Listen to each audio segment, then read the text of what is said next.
ଏ ଘଟଣାଟି ହେଉଛି ବହୁତ ପୁରୁଣା, ତଥାପି ଏହା ଏକ ସତ ଅଟେ।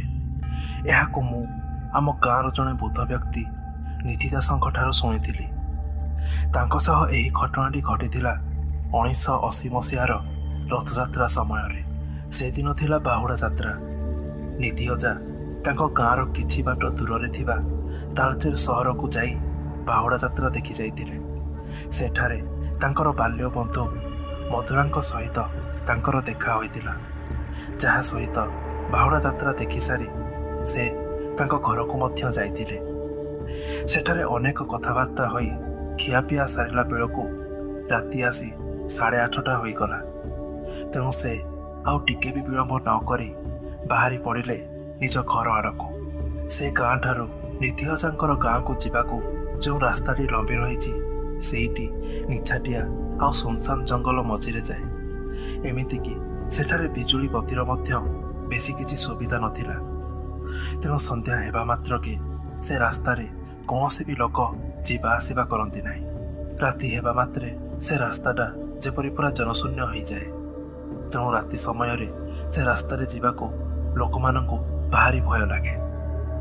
କିନ୍ତୁ ନିଧି ଅଜାଙ୍କୁ ଏସବୁର କୌଣସି ବି ଭୟ ନଥିଲା।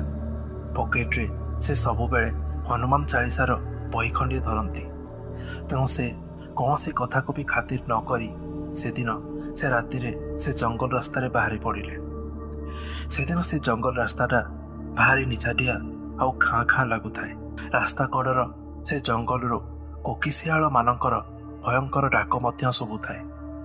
ତଥାପି ଏସବୁକୁ ଖାତିର ନ କରି ନିଧି ଅଜା ସେ ରାସ୍ତାରେ ନିଜ ଘରକୁ ଫେରୁଥାନ୍ତି। ସେତେବେଳେ ଆକାଶରେ ମେଘ ଗରଜିବା ମଧ୍ୟ ଆରମ୍ଭ ହୋଇସାରିଥାଏ। ଏମିତି ପ୍ରାୟ ନିଧି ଅଜା ସେ ଜଙ୍ଗଲର ରାସ୍ତାଟା ଅଧା ପାର କରିସାରିଥିଲେ। କିନ୍ତୁ ତାପରେ ତାଙ୍କ ସହ ଯାହା ବି ଘଟିଲା ସେ କଥାଟା ସେ ଆଜି ମଧ୍ୟ ଭୁଲି ପାରିନାହାନ୍ତି। ନିଧି ଅଜା ସେ ଜଙ୍ଗଲ ରାସ୍ତାରେ କିଛି ବାଟ ହିଁ ଆସିଛନ୍ତି କି ସେ ତାଙ୍କଠାରୁ କିଛି ବାଟ ଆଗରେ କୌଣସି ଏକ ଅଜଣା ଅଶୁଣା ଆଲୁଅଟିଏ ଦେଖିଲେ। ସେ ଅନ୍ଧାରିଆ ଜଙ୍ଗଲ ଭିତରେ ସେ ଆଲୁଅଟା ତାଙ୍କୁ ସ୍ପଷ୍ଟ ଦେଖାଯାଉଥାଏ, କିନ୍ତୁ ସେ ବୁଝିପାରୁନଥାନ୍ତି କି ସେଇଟା ବାସ୍ତବରେ କ'ଣ। ତେଣୁ ନିଧି ଅଜା ସେ ଆଲୁଅଟା ବାସ୍ତବରେ କ'ଣ ତାହା ଜାଣିବା ପାଇଁ ସେ ଆଲୁଅ ଆଡ଼କୁ ଯିବାକୁ ଲାଗିଲେ। ମଝିରେ ମଝିରେ ଝଲସାଇ ଦେଉଥିବା ବର୍ଷା ବିଜୁଳିର ଚମକ ତାଙ୍କ ଆଖି ସାମ୍ନାରେ କିଛି ସମୟ ପାଇଁ ଖେଳି ଯାଉଥାଏ। ତଥାପି ସେ ସେଇ ଆଲୁଅ ଆଡ଼କୁ ଯିବାରେ ଲାଗିଥାନ୍ତି। ଏମିତି ଯାଇ ଯାଇ ସେ ଯେତେବେଳେ ସେ ଆଲୁଅ ନିକଟରେ ପହଞ୍ଚିଲେ, ତାଙ୍କ ଆଖି ଯାହା ଦେଖିଲା ସେ ବଡ଼ ଆଶ୍ଚର୍ଯ୍ୟ ହେଲେ। ସେ ଦେଖିଲେ ସେ ଜଙ୍ଗଲ ଭିତରେ ଗୋଟେ ଗୋଲାକାର ଅଗ୍ନି ପିଣ୍ଡୁଳାଟାଏ ଘୁରି ବୁଲୁଛି। ଭୂଇଁରେ ଘୁରି ଘୁରି କେତେବେଳେ ଗୋଟିଏ ସ୍ଥାନକୁ ଗଡ଼ି ଯାଉଛି ତ କେତେବେଳେ ଆଉ ଏକ ସ୍ଥାନକୁ ଗଡ଼ି ଯାଉଛି। ନିଧି ଅଜା କିଛି ବି ବୁଝିପାରିଲେ ନାହିଁ କି ସେଇଟା ବାସ୍ତବରେ କ'ଣ। ତେଣୁ ସେ ସେଇ ଗୋଲାକାର ଅଗ୍ନି ପିଣ୍ଡୁଳା ପାଖକୁ କିଛି କଦମ ହିଁ ଆଗକୁ ବଢ଼ାଇବାକୁ ଲାଗିଲେ। କିନ୍ତୁ ସେ ଯେତେବେଳେ ସେ ଅଗ୍ନି ପିଣ୍ଡୁଳାର ନିକଟତର ହୋଇଛନ୍ତି କି ସେ ଦେଖିଲେ କି ସେ ଅଗ୍ନି ପିଣ୍ଡୁଳାଟା ତାଙ୍କ ଆଡ଼କୁ ଗଡ଼ିବାରେ ଲାଗିଲା। ଏହା ଦେଖି ତ ଯେମିତି ସେ ଭୟରେ ଥରି ଉଠିଲେ, ଆଉ ସେଠାରେ ଆଉ ଟିକେ ସମୟ ବି ବିଳମ୍ବ ନ କରି ଦୌଡ଼ିବା ଆରମ୍ଭ କଲେ। ରାସ୍ତାରେ ଦୌଡ଼ି ଦୌଡ଼ି ସେ ପଛକୁ ଯାଇ ଦେଖନ୍ତି ତ ସେଇ ଅଗ୍ନି ପିଣ୍ଡୁଳାଟା ବଡ଼ କ୍ଷିପ୍ର ଗତିରେ ତାଙ୍କ ପଛରେ ଗଡ଼ି ଗଡ଼ି ଆସୁଛି। ନିଧି ଅଜା ସେ ଅଗ୍ନି ପିଣ୍ଡୁଳାଠାରୁ ନିଜ ପ୍ରାଣ ବଞ୍ଚାଇ ବହୁତ ଜୋରରେ ଦୌଡ଼ିବା ଆରମ୍ଭ କରିଦେଲେ।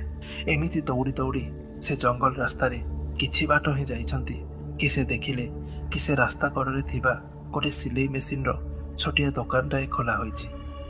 ତାର ଦୋକାନୀ ଦାମ ସାହୁ ନିଧି ଅଜାଙ୍କର ଜଣେ ଚିହ୍ନା ଲୋକ।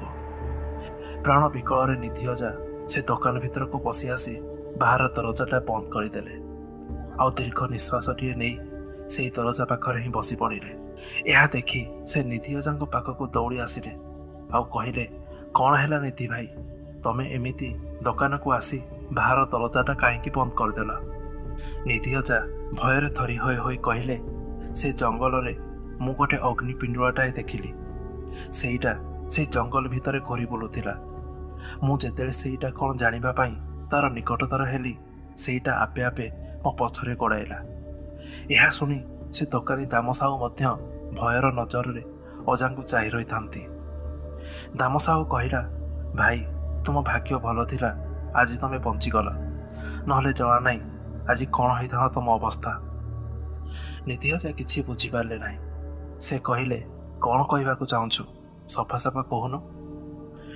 ଦାମ ସାହୁ କହିଲା, ନିଧି ଭାଇ, ସେଇଟା ଭୂତ କି ପ୍ରେତ ମୁଁ ତ ଜାଣିନାହିଁ, କିନ୍ତୁ ଏତିକି ଜାଣିଛି ସେଇଟା ହେଉଛି ଗୋଟାଏ ଜଙ୍ଖ।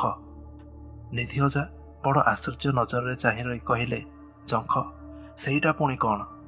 ଦାମ ସାହୁ କହିଲେ, ମୁଁ ଏ ବିଷୟରେ ବେଶୀ କିଛି ତ ଜାଣିନି, କିନ୍ତୁ ମୋତେ ଏ ବିଷୟରେ ଥରେ ମୋ ବାପା କହିଥିଲେ। କାରଣ ତାଙ୍କ ସହିତ ମଧ୍ୟ ସେଇ ରାସ୍ତାରେ ଦିନେ ଏମିତି ଏକ ଘଟଣା ଘଟିଥିଲା।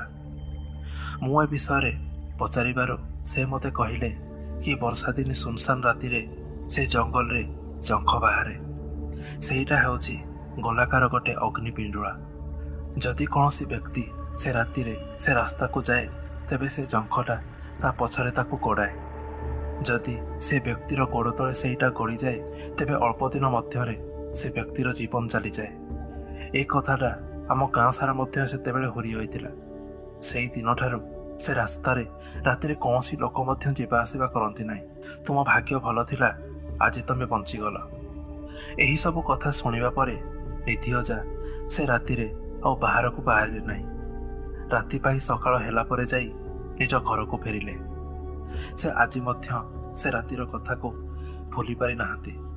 ଆଉ ଯଦି ଏବେ ବି ହଠାତ୍ ତାଙ୍କୁ ଏ କଥାଟା ବା ଘଟଣାଟା ମନେ ପଡ଼ିଯାଏ, ତେବେ ସେ ଭୟରେ ଥରି ଉଠନ୍ତି।